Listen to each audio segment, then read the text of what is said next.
Vamos a comenzar con la mujer que vamos a examinar el día de hoy. Y bueno, yo me llevé una sorpresa cuando me topé con esta mujer, porque no sabía que existía.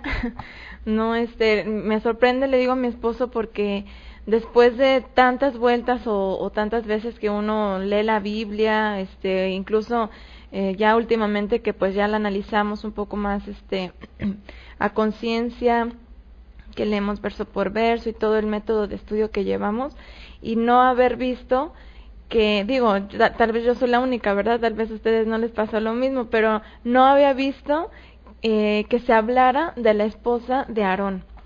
Y pues me sorprendí mucho y se me hizo muy grato investigar acerca de ella, porque bueno, vamos a darnos cuenta que tiene una ascendencia, es decir, proviene de una familia muy especial. Y bueno, pues esta mujer la tenemos en nuestras Biblias, depende de las versiones, algunas como Isabel y en otras como Elizabeth, ¿ok? Y bueno, pues en este momento vamos a hablar sobre Elizabeth, esposa de Aarón. La historia de Aarón y su familia no está registrada en las Escrituras, como en muchos casos solo se nos dice con quién se casó cada varón de Israel. Esto es algo muy común dentro de las genealogías o cuando se habla acerca de los censos, por ejemplo, que en muchos casos y en la gran mayoría no se dice nada acerca de la esposa, sino que se dan algunas referencias. En otros casos ni siquiera el nombre se menciona, solamente dice los hijos de tal varón de Israel, pero en este caso, bueno, se habla acerca de la esposa de Aarón y bueno, sí se menciona su nombre. Entonces, aún así podemos saber qué tipo de mujeres fueron a través de la historia de la cabeza del hogar, es decir, el esposo y sus hijos. O sea, aunque no podamos nosotros saber o poder indagar mucho acerca del trasfondo de la mujer, de alguna mujer en específico, pero sí podemos tratar de ver qué tipo de mujer era a través de la historia de su familia. Entonces, bueno, en este caso es lo que sucede. De Elizabeth no se dice mucho, pero vamos a ver que tanto el ser esposa del sacerdote Aarón y como los hijos que tuvo, ahorita vamos a ver uno de sus hijos en especial, bueno, pues hablan mucho de ella. Con esto enseñan los comentaristas de Israel que si alguien quiere saber la verdad sobre la naturaleza de su esposa, debe saber primero sobre su familia, padres y hermanos más propiamente. En este caso hablaremos de la mujer que tomó a Aarón por esposa, la cual se llamó Elizabeth. Y bueno, este comentario respecto al texto en Éxodo 6:23, que ella se dice aquí, dice Aarón tomó por esposa a Isabel, así están en las traducciones, ahorita vamos a cambiar el nombre para examinarlo, pero bueno, sus traducciones en general lo van a encontrar así. Aarón tomó por esposa a Isabel, hija de Aminadab, hermana de Naasón. O sea, aquí se dice tanto de quién era hija como quién era su hermano. Y su hermano es un caso muy interesante porque él fue el primero él mismo, bueno, de hecho según el Midrash, dicen que él cuando iba a cruzar el pueblo de Israel, el Mar Rojo, que él fue el primero que se abalanzó para cruzar el mar sin que antes se haya abierto. O sea, como que él era una persona que tenía mucha fe, mucha confianza en el Eterno y además era muy intrépido. Entonces, eso lo posicionó dentro de Israel como un general, como un capitán dentro del ejército de Israel. Él era de la tribu de Judá. Ahorita vamos a ver que Isabel, su padre, su hermano, eran de la tribu de Judá. Entonces, ustedes recordarán en el Pentateuco, o más propiamente en Éxodo y Números, que tenemos la referencia de que cada vez que Israel salía o se levantaba para cambiar de un lugar a otro, o incluso para lo que eran las luchas, las jornadas de guerras que tenían en contra de ciertas naciones, ciertos pueblos, era Judá el que salía primero. Entonces, en algunos casos, y bueno, pues ahí tenemos registros, en otras ocasiones eran los levitas, pero en el caso cuando le preguntaban al Eterno que quién debía de subir, siempre el Eterno respondía que era Judá el que debía de subir, que era Judá. Entonces, en este caso, se tiene dentro nada más que ya no les puse aquí los textos, son bastantes, Marbella, qué bueno que pudiste entrar. Bienvenida. En este caso, no les puse los textos, pero sí hay varios textos en que se hablan de Naasón como un capitán o como alguien que siempre salía al frente del pueblo. Entonces, bueno, pues esto también nos habla mucho de Aminadab como padre y de incluso su esposa, de la cual no se menciona, que seguramente influyó mucho en Isabel o Elizabeth, correctamente, su nombre, para formar o para forjar este tipo de hijos de la tribu de Judá.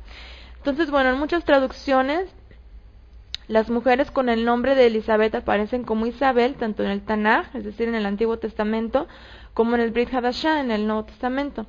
Es por eso que examinaremos el nombre que aparece en los textos originales. Y bueno, pues aquí obviamente es muy necesario para este tipo de casos que recurramos a diccionarios o a la Biblia en hebreo y bueno, tengamos los números, por ejemplo, de Strong, que nos ayudan muchísimo para saber exactamente cuál era el nombre en el original. Y bueno, pues aquí tenemos el nombre de Elizabeth o Elisheba en hebreo. Si ustedes, aunque ven en el texto en español que dice Aarón tomó por esposa a Isabel y se van al Strong o a una Biblia hebraica, pues obviamente se van a topar con este nombre que es Elisheba, ¿ok?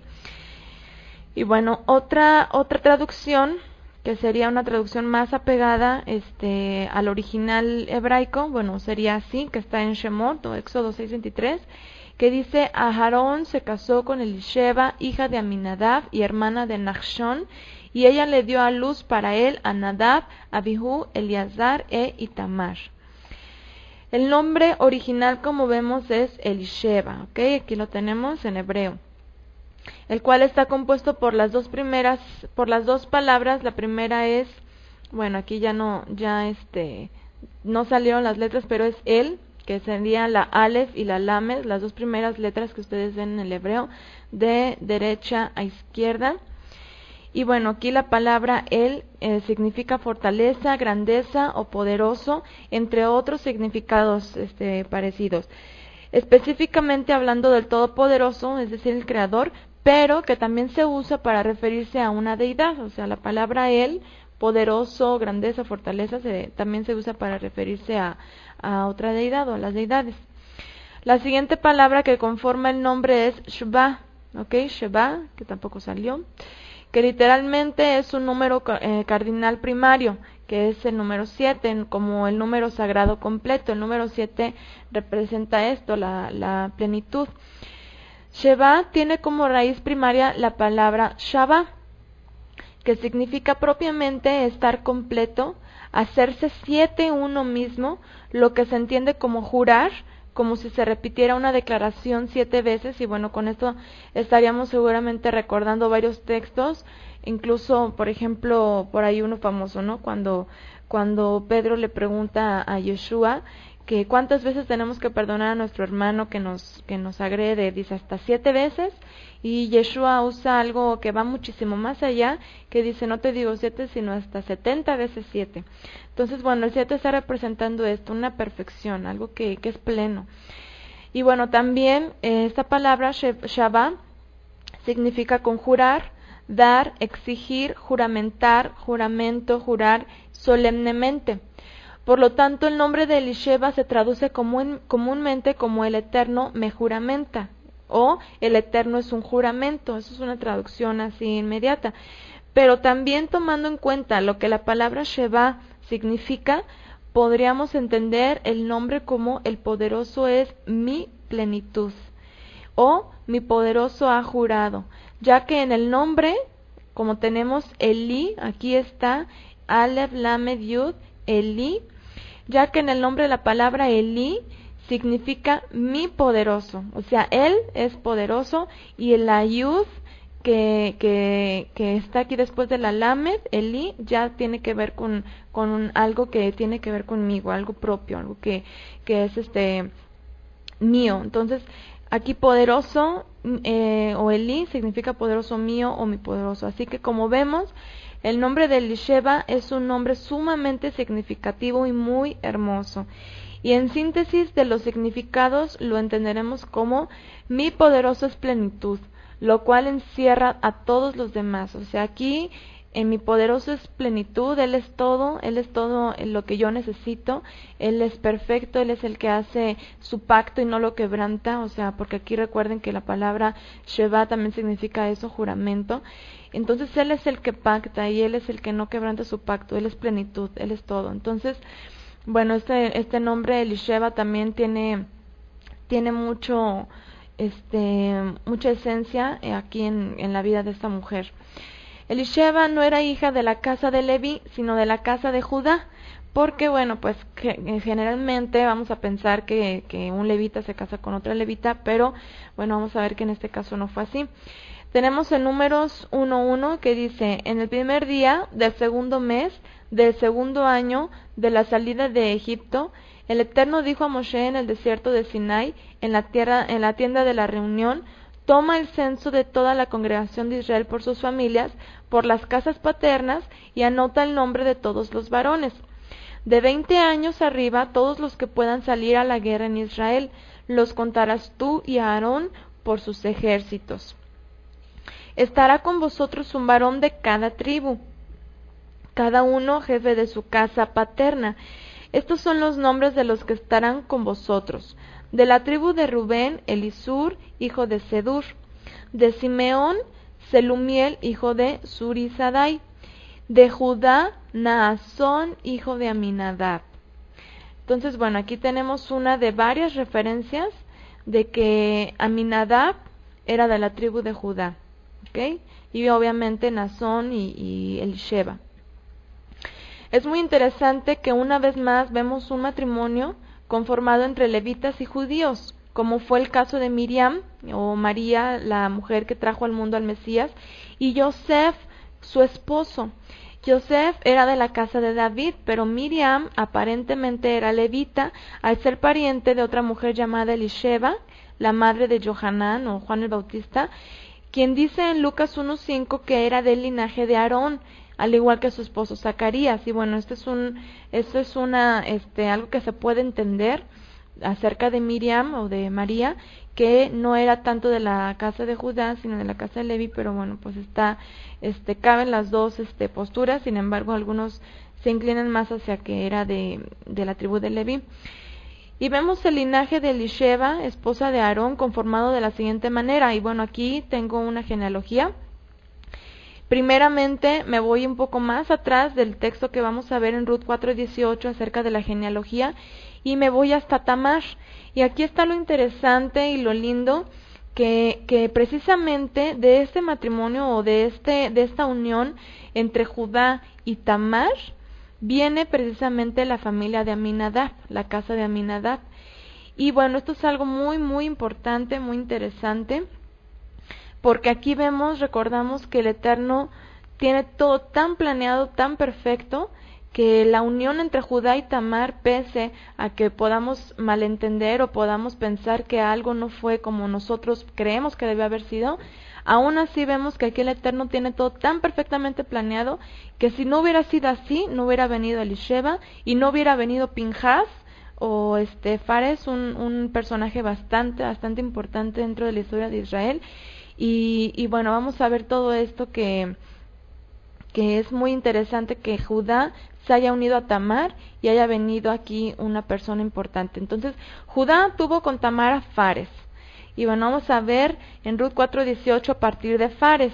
Las generaciones de Fares son estas, dice en Ruth: Fares, padre de Hezrón, Hezrón, padre de Ram, Ram de Aminadab, Aminadab fue padre de Nashón, y Nashón de Salmón, Salmón fue padre de Boz, Boz de Obed, y Obed padre de Isaí, e Isaí de David. Se dan cuenta cómo todo encaja cuando sabemos que el Eterno es el que hace las cosas. De aquí, de esta unión, obviamente Judá tuvo más hijos con otra mujer, una mujer cananea. Sin embargo, el Eterno no permitió que el linaje a través de esa mujer cananea continuara, sino que por causa de ese pecado que había en esa simiente cananea con sus hijos de Judá, pues ellos no quisieron tener descendencia, no quisieron dar frutos, el Eterno se los lleva y permite con eso que Judá se pueda unir a Tamar para poder llegar a David, y después en un futuro más poder llegar al Mesías. Entonces, aquí entre esa historia está precisamente Elisheba y Aarón. Como vemos, Elisheba es parte de la genealogía que traería al mundo al Mesías de Israel, que si faltara un solo eslabón de la cadena, estaría rota. En Mateo 1, del 1 al 6, encontramos esa genealogía, que aunque no se encuentra implícito el nombre de Elisheba, esposa de Aarón, sí el de su padre Aminadab y su hermano Nachshon.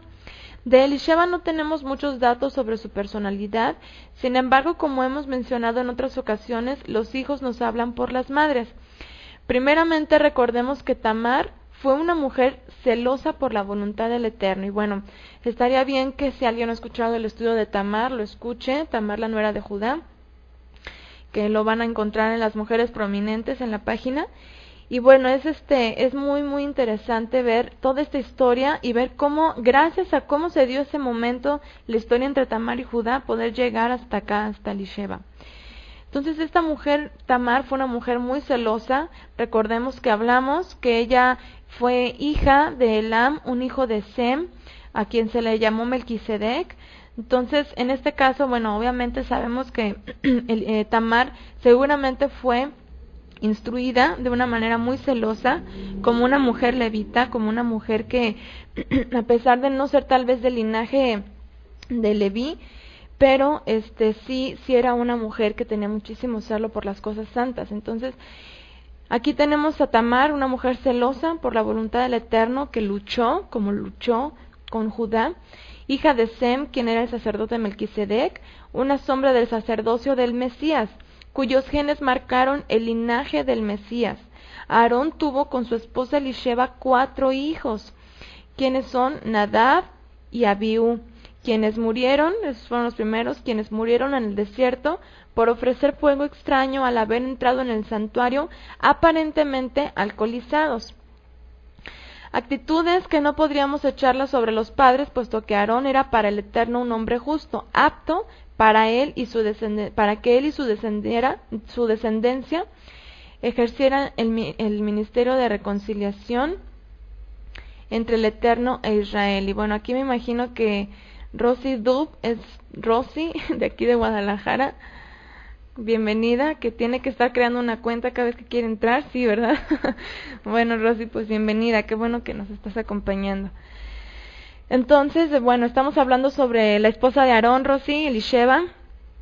Bueno, aquí estamos viendo acerca de su genealogía, y bueno, vemos que Aarón era un hombre que el Eterno escogió para que pudiera ejercer este ministerio del sacerdocio, este ministerio de reconciliación, porque recuerden que eso es el sacerdocio, o esa es la labor que ejercía finalmente el sumo sacerdote, reconciliar al Eterno con Israel.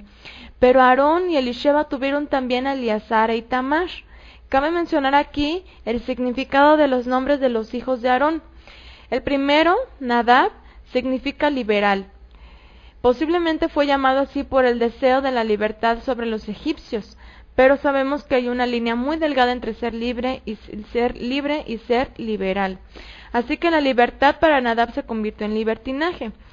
Abiú significa mi padre es él, no dice quién, solamente mi padre es él.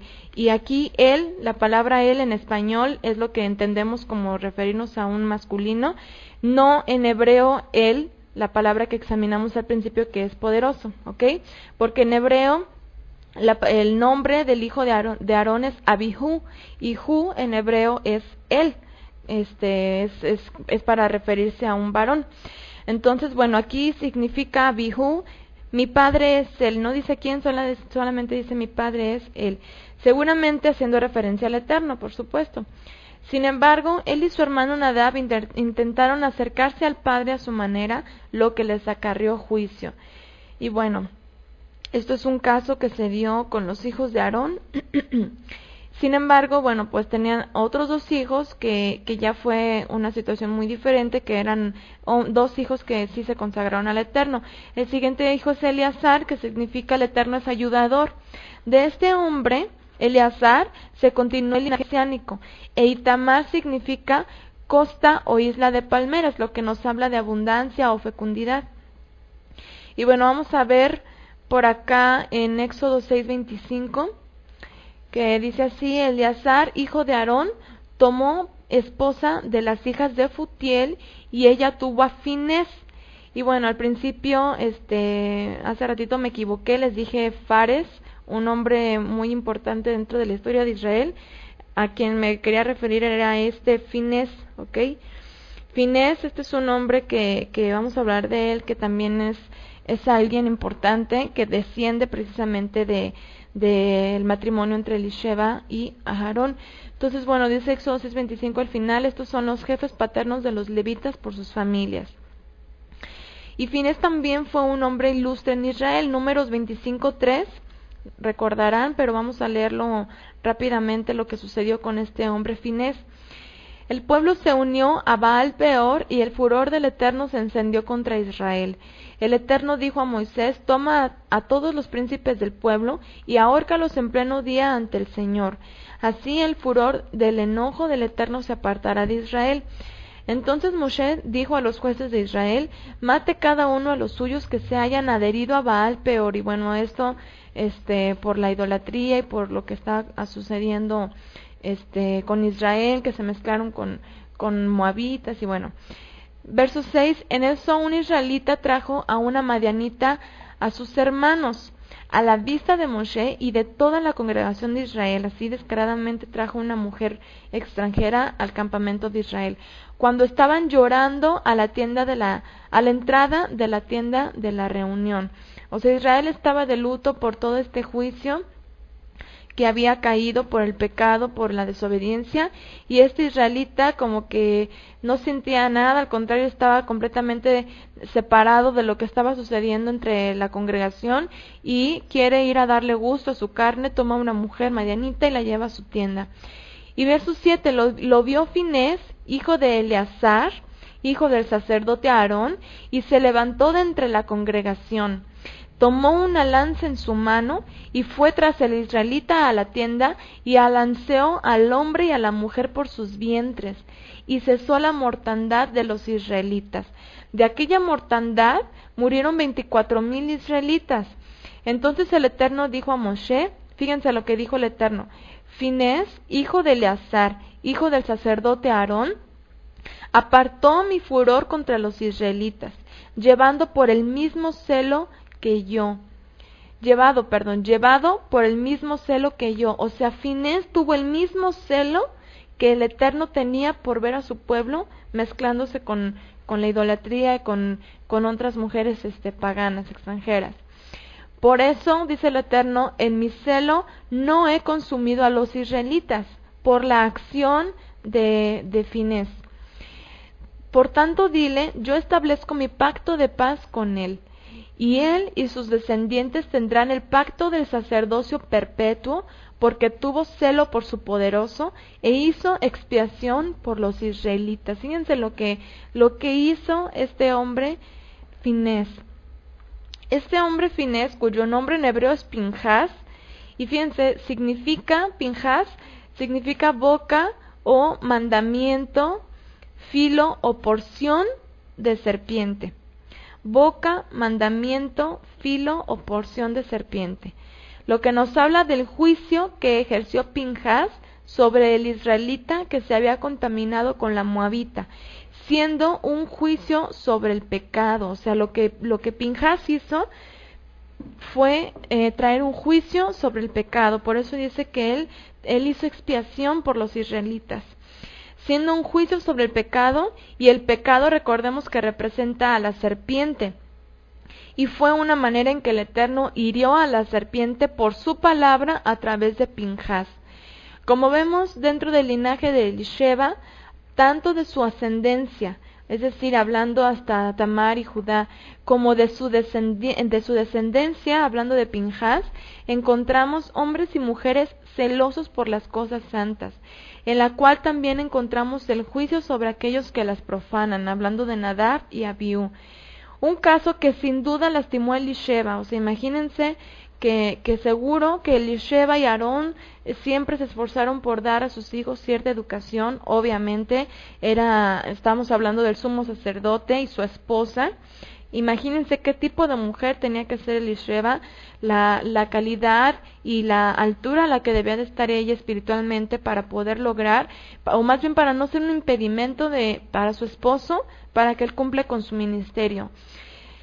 Pero seguramente, a pesar de que obviamente le dolió lo que pasó con sus hijos Nadab y Abiú, seguramente se alegró con la consagración de sus otros hijos, y más aún con el corazón de sus descendientes, pues seguramente pensó, mejor es un hijo temeroso del Eterno que 10 prevaricadores. Como dice un proverbio, el hijo sabio alegra al padre, el hijo necio es tristeza a su madre. Imagínense lo que Elisheba pudo haber sentido en ese momento con todo lo que pasó con Nadab y Abiú. Sin embargo, pues bueno, el Eterno dice que no tendrá por inocente al culpable, ni los padres cargarán con los pecados de los hijos, ni los hijos de los padres, sino que cada uno morirá por su propio pecado. Y bueno, pues en este caso se corrompieron estos dos hijos a causa de los privilegios que gozaban en ese momento como hijos del sumo sacerdote, y siendo los mayores, pero después vemos que el Eterno los quita, los relega a causa del pecado que dejaron que su corazón se contaminara, y después puso a los otros dos, Eleazar y Tamar, que finalmente fueron los que continuaron con esta descendencia, y más propiamente con Eleazar y Pinjas, su hijo. Así pues, entendemos de una mujer de la cual no se menciona mucho, pero que fue un instrumento dentro de una descendencia elegida por el Eterno.